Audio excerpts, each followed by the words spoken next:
Hey guys, what's going on? This is some random Irish guy here with another kind of, well, 1:15 in the morning, so it's late night, but not really. I've already talked about in previous videos about the Mega CD and, well, the Sega Mega Drive itself. I'm still getting extra points for calling it Genesis. This is the Sega CD add-on Model 1.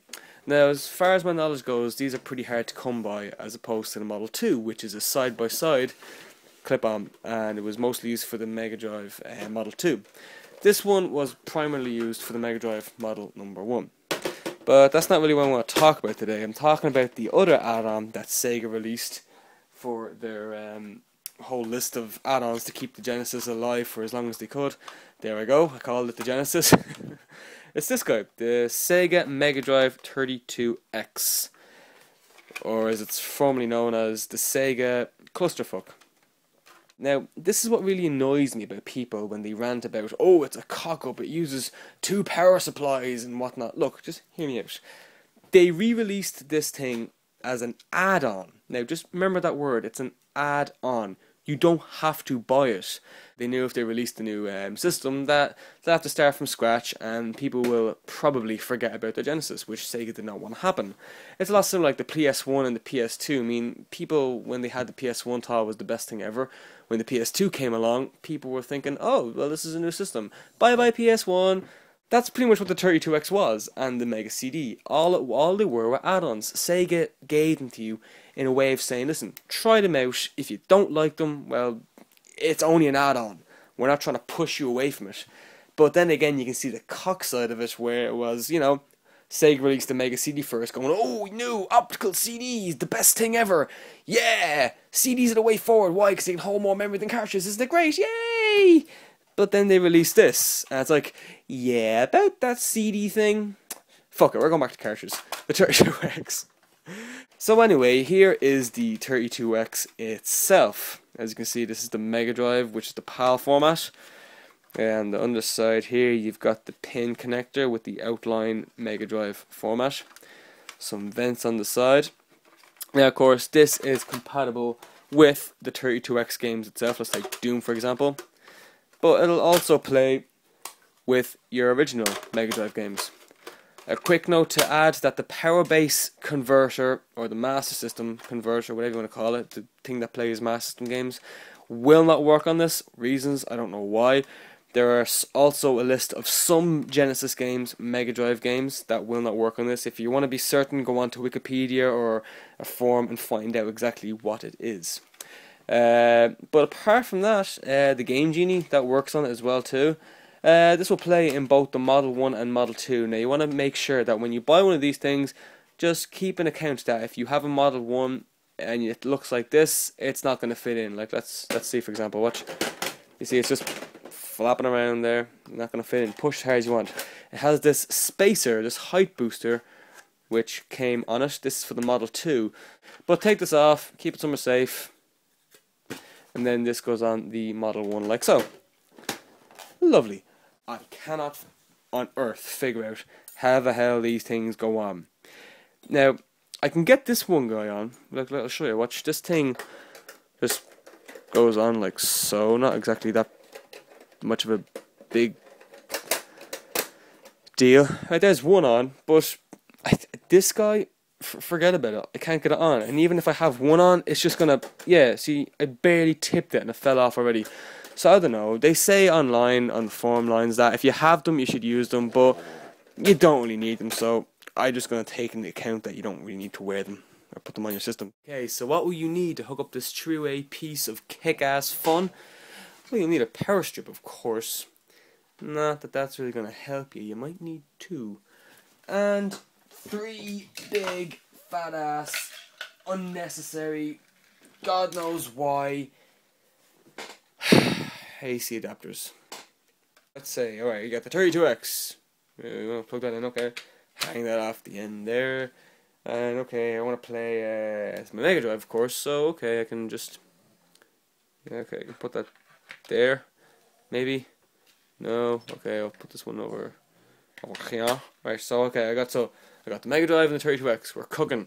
And I don't need the Sega CD, but just in case if I get bored, I want to play some Lethal Enforcers, I can just have that there. Let me see, 1 second. Yeah, there you go.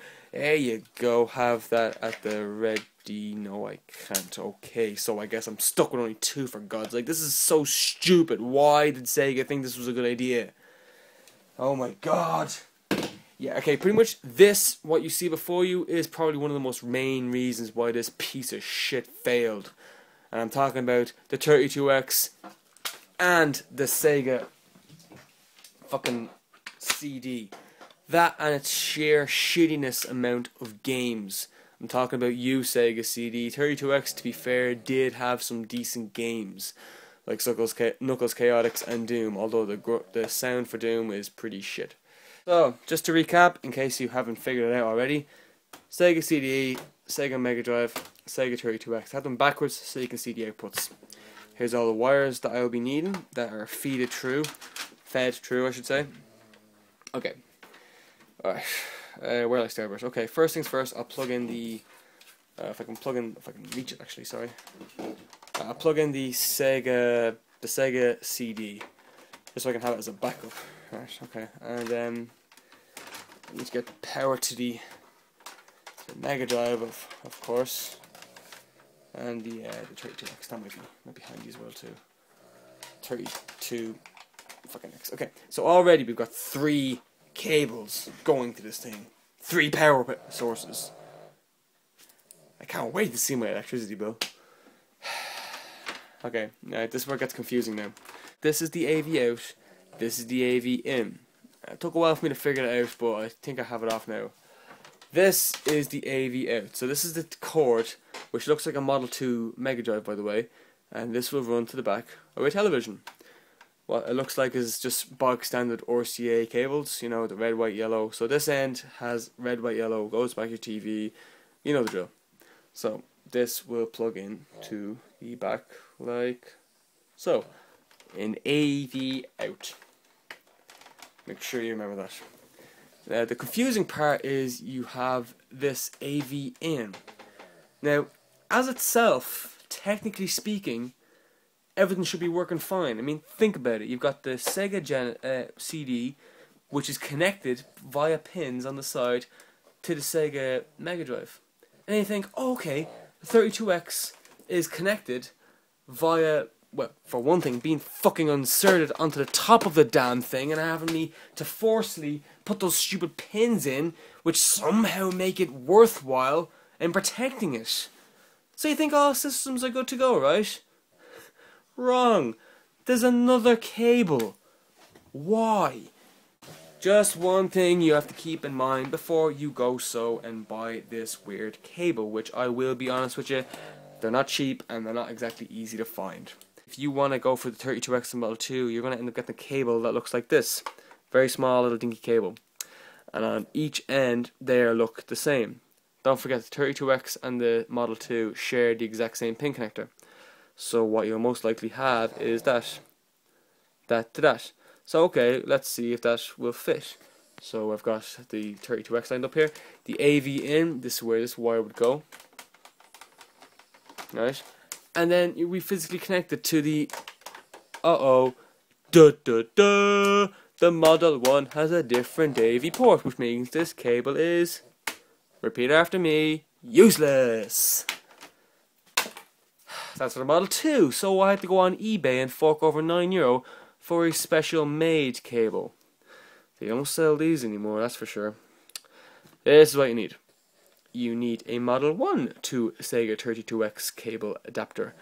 As you can see, they look both identically not the same. Fucking hell, Sega.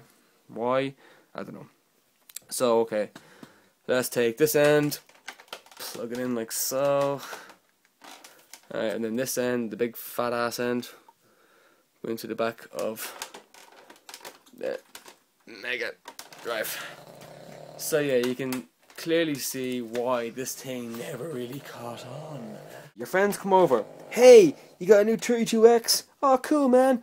Let's play some fucking whatever, Sonic the Hedgehog 2. sweet, you are the cool kid if you say, no man, I got a 32-bit game. Fuck Sonic the blue bastard. Let's play some badass Doom. Cool. Instantly you are the cool kid because you've got a 32-bit system. It's like owning a PS1. But as soon as your friends take a look back there and go, what the fuck is all this shit? There's so many wires. Hang on, you need 3 power supplies? Oh my god, my PlayStation 1 just needs an AV and a fucking DC power. What the hell is all this shit doing back here? This is just so annoying. Why would you bother? I don't want to even play this game anymore. This game is making me angry. Yeah, you're not exactly the cool kid. More wires, which means more mess, which means more electricity, which means more bills, which means more angry parents. Sega 32X, congratulations, you did this. 32. And the graphics are pretty good. But listen to that dreadful. Yeah. Is it really worth buying one of these guys? Well, if you're a Sega fan, well, go for it. Me, I'm not going to say I'm a Sega fan, nor am I a Nintendo fan. I'm a collector. So, for me, yes. For you, think about it. To be fair, Doom is a kick-ass game, as well as Virtual Racing and Knuckles Chaotix, the other 2 games that I do have. I'll get into them in later times. There's some shit games, you just want to avoid them. Check online or go on to the Angry Video Game Nerd. He did a whole review of the games, pretty much. That's pretty much the whole collection.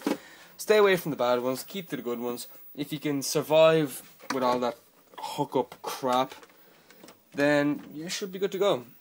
This has been some random Irish guy. Thanks very much for watching.